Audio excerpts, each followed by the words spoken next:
Good morning. This is Mission Control Houston. Welcome and thank you for joining us for today's edition of ISS Update this Thursday, May 17. We're coming to you live inside the International Space Station Flight Control Room, where the team has been monitoring the systems aboard the station and supporting the day's activities of the Expedition 31 crew members. Leading the Orbit 2 team here in the Station Flight Control Room today is Flight Director Jed Freeling, and next to him is Anna Fisher, who is serving as Capcom. She's been relaying all ground messages up to the crew.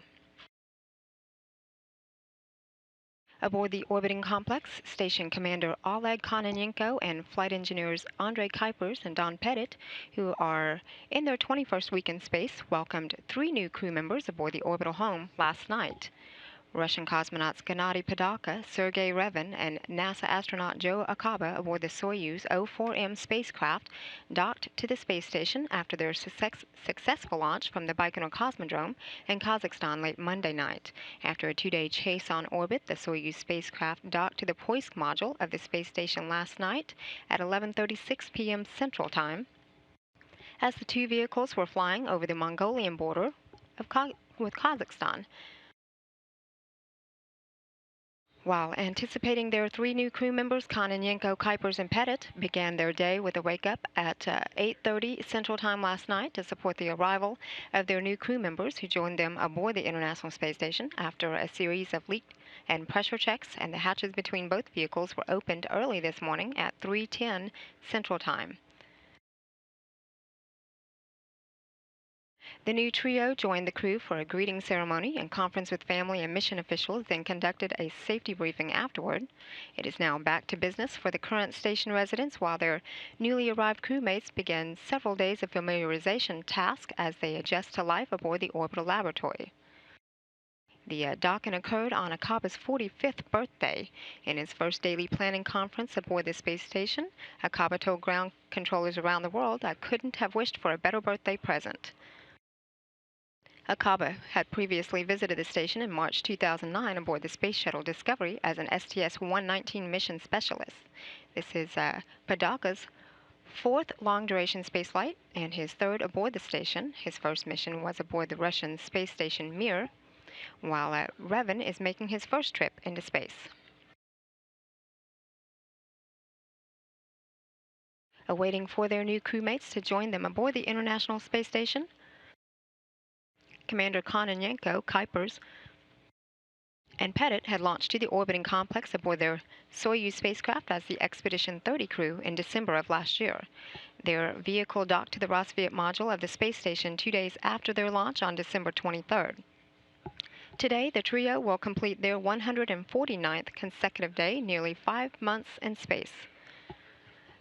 Kononenko, Kuipers, and Pettit had adjusted their sleep shift with an earlier wake-up at 8:30 p.m. last night to accommodate the successful docking at 11:36 p.m.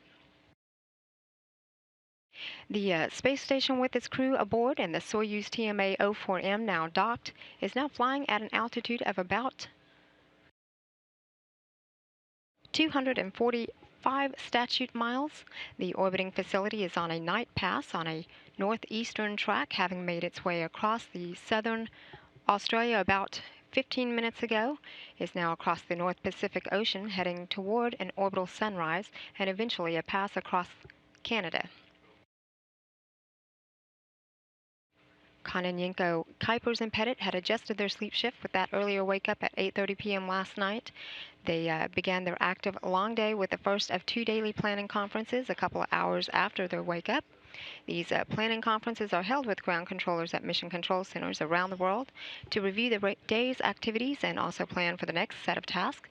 The task at the top of the list being the arrival of their new crew members. Along with the arrival of the Soyuz today, Pettit worked with the Spheres experiment, troubleshooting the reference clock. He also replaced a manifold bottle in the combustion integrated rack experiment and observed microbial samples for the environmental health system microbial capture device. Kuipers worked on the water recovery system to prepare for water transfers, and he performed flow measurements on the temperature and humidity control, the intermodule ventilation system. And new to the station, NASA astronaut Joe Acaba spent some time setting up his crew quarters area.